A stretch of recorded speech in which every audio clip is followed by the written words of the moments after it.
Welcome to It's Possible Podcast. Today is an amazing day. I'm going to share something amazing with you today. So here is how I start today. I am really tired of church people who are complaining about their jobs, but they're not willing to build their own businesses. I'm really tired of that. I'm tired of church people who are being abused in their jobs, but they're not doing what they're supposed to do, to learn, to build their own businesses. This is a problem. And I want to talk about this a little bit today as I share with you the business model of Solomon. Please subscribe to the channel. Subscribe to the channel right now and leave your comment because we learn from each other. Okay, leave a comment. Tell me what you think. I'm not here to impose what I believe, but I'm here to share what I know, and you can share what you know too in the comment section. I have seen congregations, they are able to put together $3 million, $5 million to buy a temple, which is good. I have no problem with this. $5 million, $2 million to buy a temple, but they are not willing to put together $100,000 to build a business in the community where the church is. I have a problem with this. You are supposed to have a restaurant in the community where your church is. You are supposed to have a barbershop in the community where your church is. The Bible we read all the time. It is not just a book about religion. The Bible is one of the greatest business books that has ever existed. And in fact, let me say, the Bible is the greatest business book that has ever existed. Most of the greatest business people, they are not in churches. They build their business learning from the Bible.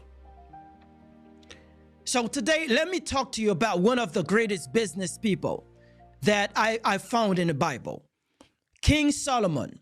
King Solomon was a great business person. He was a businessman. Solomon has a really profitable business. His business model is still being used today. And many people are making a lot of money using the business model of Solomon to this day. But church people, they read the books of Solomon, talking about the cheek, about the neck, about whatever, your lips, in the songs of Solomon. We read this just to sing the song of Solomon, but we don't understand the business model that is behind the songs of Solomon. Now, when we read in 1 King chapter 10, 1 King chapter 10, verses 23 to 27, here you will see the business model of Solomon. What does it say? It says that King Solomon was wiser and richer than all the kings of the earth. He surpassed them all. People came from all over the world to be with Solomon and drink in the wisdom God has given him. And everyone who came, listen to this, everyone who came brought gifts, artifacts of gold and silver, fashionable robes and gowns, the latest in weapons, exotic spices, and horses and mules, and you name it. When they came to Solomon, they brought gold and silver. Why did they come to Solomon? Why? And you can see this in 1 Kings chapter 4. 1 Kings chapter 4, where it says that Solomon composed 3,000 proverbs. Solomon composed 3,000 proverbs. He composed 1,005 songs. 3,000 proverbs, 1,005 songs. And verse 34, chapter 4, verse 34, it says that, let me see if I can find it. From all the nations, people came to listen to Solomon's wisdom, sent by all the kings of the world who had heard of his wisdom. The kings of the world, they sent their ambassadors to listen to the wisdom of Solomon. And when they came, they didn't come empty-handed. They brought their gifts, they brought their gold and silver to Solomon. What is this type of business? What is the business model of Solomon? Solomon was a consultant. Solomon was a consultant to head of states. Solomon, when there is a problem, and this is me talking, I don't see this written anywhere in the Bible, but this is me talking from what I read in the Bible. If the kings would send their ambassadors to listen to Solomon's wisdom, it's because the wisdom of Solomon can help them or could help them to resolve their problems. Solomon knew how to resolve problems of other nations, of other countries. And when they had problems, they sent their ambassadors to listen to the wisdom of Solomon. And when they came, then they paid him gold and silver. Isn't that a business? That was the business model of Solomon. And beside being a consultant, let me say this, and don't judge me, okay? I know some people are going to judge me right now. Don't worry about it. Solomon was a public speaker. Solomon was a public speaker because if all of these ambassadors would come from all the nations of the earth to listen to the wisdom of Solomon, it would be impossible for Solomon to talk to them one by one. That means there should have been a room where all of these ambassadors, they sit down or they stand up to listen to Solomon speak to them. What do you think? Solomon could have been a public speaker. Solomon composed 3,000 proverbs. He wrote 1,005 songs. This is business right there. Now, you sit down every day. We take the Bible in our windshield to avoid accident. You take the Bible, you put it under your pillow to rebuke spirits. You take the Bible, you put it in some position, open in some position inside of your home, like a magic book. When you're not using what's inside of the Bible to better the quality of your life. I am tired of this. If we are the people who are reading the Bible every day, we read the Bible every day, every week, we have a sort of meeting every week. We have 2 to 3 meetings every week. And in these meetings, we are reading the Bible. And we are still complaining about our jobs when the Bible is the greatest business book in the world. Now, you are a wise man. We always talk about Solomon as a wise man. Yes, he was wise because he was seeking wisdom. God did not create a chip and put a chip inside of the mind of Solomon. Solomon asked God for wisdom. Yes, God gave him wisdom, but he was seeking wisdom. I don't think he would sit down in front of a television and watch his favorite show every day for hours, which is what a lot of Christian people are doing. You come back from the job you don't like, you're complaining about your job. You come back, you complain about the job. But what do you do when you come back from your job? You sit down for hours in front of a computer or in front of a TV, watching your favorite show, watching rich people being rich, and you are complaining about your life. You should take the time to work on building your own business. You come back from work, you sit down for hours in front of your television, watching rich people being rich, watching the game, these people are making millions, and you go to sleep, wake up again to go back to the job that you hate. Are you serious? And you're reading the greatest business book in the world. Solomon was a businessman. He was a great businessman. He was wise. Yes, he was wise. And I can tell you, you are wise too. You are wise. You didn't know that? You are a wise man. You are a wise woman. You are a wise person. You are wise. And let me tell you why. It's because God has put in you wisdom. If you are a retired pastor, you're not supposed to be broke.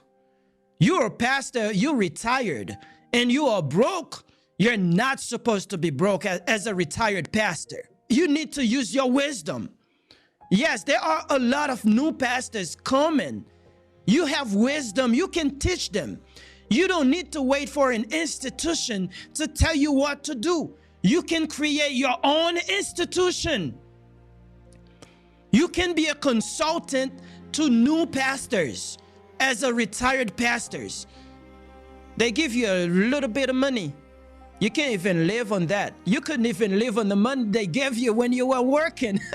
Imagine now you're retired. Why don't you use the wisdom that God has given to you to coach, to mentor new pastors? You don't need to wait for the institution to tell you what to do.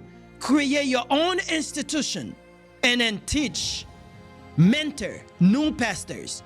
And when you mentor them, they will be willing to bring their gifts of gold and silver, to bring their money to pay you. You are a father. You have 3-4 children. You've been a father for 15 years and you're still broke. Why? You're not writing your songs.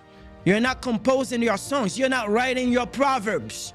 People don't know about the wisdom, the fatherhood wisdom that God has given to you. A lot of new people are becoming father. Why can't you mentor them? Why cannot you coach them? Why don't you become a fatherhood consultant? I don't know. I just made this word up. I don't know if it's even something. But you can do that. What is the experience that you have in your life? What are your experiences? What is your life story? Your life story is your talent. And when you're not using your life story is using you. If you're not using your talent, you are a bad servant. You got to become a good servant. You are wise. You have wisdom. Use that wisdom to become a consultant. Like Solomon. Solomon, God gave him wisdom, and he didn't sit down somewhere and say, I am wise, I am wise. No, he showed his wisdom to the world. He wrote 3,000 proverbs. 3,000 proverbs. What does 3,000 proverbs mean to you right now? Listen to me. If you write 3,000 books, even though you don't want to be famous, you will be famous. You don't even need to write 3,000 books. Write 100 books. Don't even write 100 books.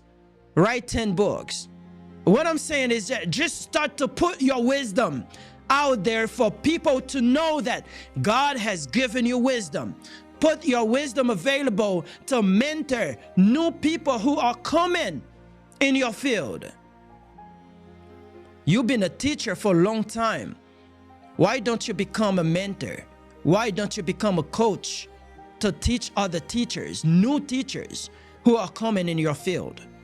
What I'm saying is that there is something that God has put in you that I don't even know right now. But you know what it is. You've been doing it for a long time. And you know you're not the only one. New people are coming to that field. If new people are coming to the field, there are things you know they don't know. And if you know things they don't know, this is wisdom. This is wisdom that God has given to you. Use that wisdom. Package that wisdom and make it available for other people. The Solomon business model is excellent. And it is a great business model. Most of us, we know what we know about business is to buy things to resell. That's all we know. You have a business, okay, I'm gonna buy something to resell. Buy something to resell. This is not the only type of business that exists. Your business model can be using your knowledge, using your wisdom to help other people. This is what I do. Now, if you would like to know how to package your knowledge, how to package your experience, how to put it into a system to make it available to the world, I can help you with that. I can help you package your wisdom, your story, package your experience into something that can help other people. Put it available to the world and make your business with that. Church people, it's not time for you to be complaining about your job anymore. It's not time for this.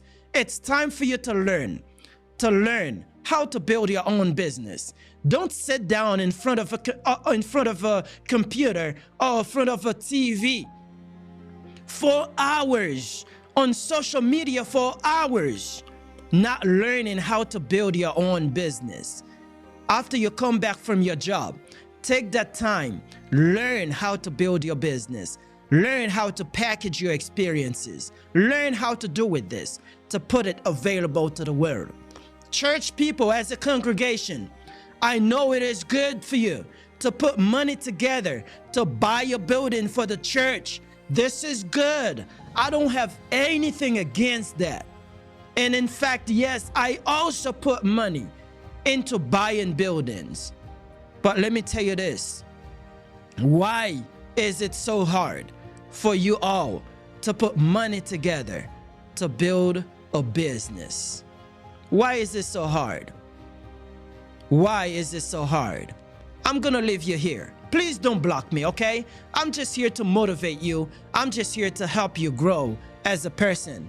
This is my job. I believe this is the wisdom that God has given me. May God bless you and continue to grow, okay?